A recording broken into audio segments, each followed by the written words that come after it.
Jeff Little here, Pro Staffer for Do It Molds, and I'm going to show you how to do a modification to a brand new mold. The reason for the modification for this, I'll explain. I was on the Tidal Potomac yesterday doing exceptionally well with this rig right here. This is a Confidence Baits large bird, and the color is Mumachog, and I got it rigged on a Confidence Baits dragon head. Nice little 1/8 ounce fine wire hook, very sticky little setup. We were catching plenty of 3 pound on average bass, targeting wood but also targeting bare spots in the milfoil. We'd stand up in our kayaks and just spot those bare spots and put that large bird and dragon head right on them, and it was pretty much automatic.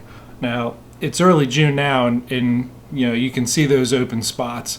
But that milfoil is going to grow up, and I need something that is going to be a little bit heavier than that, and really that is going to be better designed at punching down in through those openings. That's why I got this molder here. This is the brush jig, and I'm going to do a little bit of modification to it.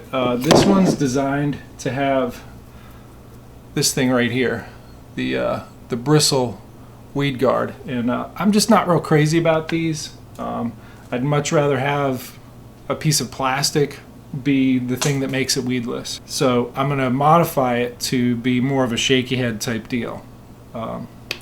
This particular mold, I'll show it to you with the pins in it, is designed so that the lead kind of wraps around the eyelet.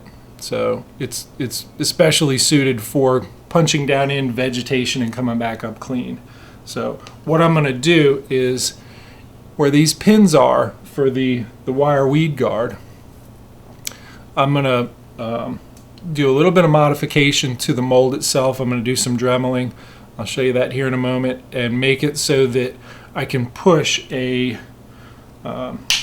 this thing right here. These are screw locks,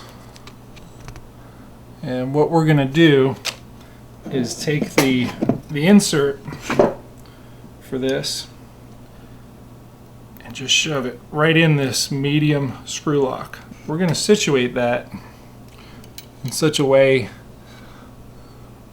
that you have the little turn part of it into the lead, which grabs it, and instead of the bristle, you're just going to have that little screw sticking out. Now I need to modify this part right here with the Dremel.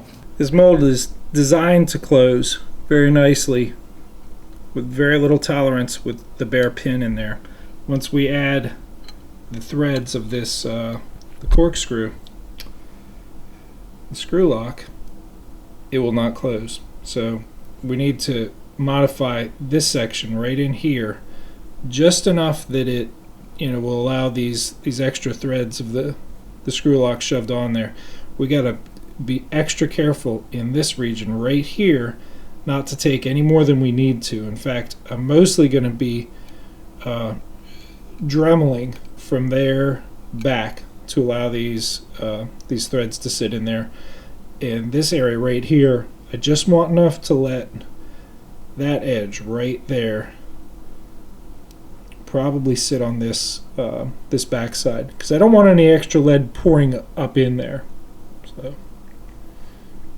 we'll go ahead and get to work. Got them dremeled out. Just gonna test these for a fit. See if that closes. Yep. Nice tight fit. One real important intermediate step is to smoke your molds when they're new, or when they're newly modified. As soon as you know, expose bare bare aluminum, you really want to heat it up, and that just gets the wax. I've already done this one actually. Makes it so the wax will really, or the lead will really pour in to these tight little spots, like around the eyelet there. That's a tight little area, and without doing this, yeah, you can add some flux to the lead itself, but it really helps to, you know, you take the wax from the candle and really smoke it up. get it good and black and sooty. That way it'll pour in those really tight spots. Got them all ready for the first shot. Let's see how we did. All complete pours. 2 of them stuck to that side, 1 to this side. It's almost the finished product. Got to get a little bit of powder paint on there. Got a bunch of them powder painted up and trying a couple different options in terms of the rigging. Did some white ones, some green ones, black ones. You can see they stand up. It's a real nice design. It stands up like that. The initial idea that I had was for this large bird in Mummichog. So that one I rigged on a green head. Here's another one. Nice big creature bait. Nice big profile. Use that 1/2 ounce head for that one. Your more traditional jig and pig combo. This is actually a pack-a-craw, and I just threw a skirt on there. These are the Do It Living image skirting, and they actually have little places that you can put the little rattle chambers on there. I got a couple there. Here's a skirt trailer without a rattle. And this one's going to be interesting.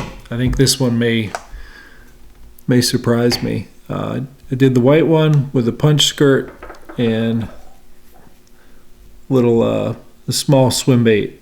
I think that one punching in and out of that milfoil is going to do a really nice job for me. This modification can be done to any weedless jig mold. The second one I did was on a poison tail jig mold.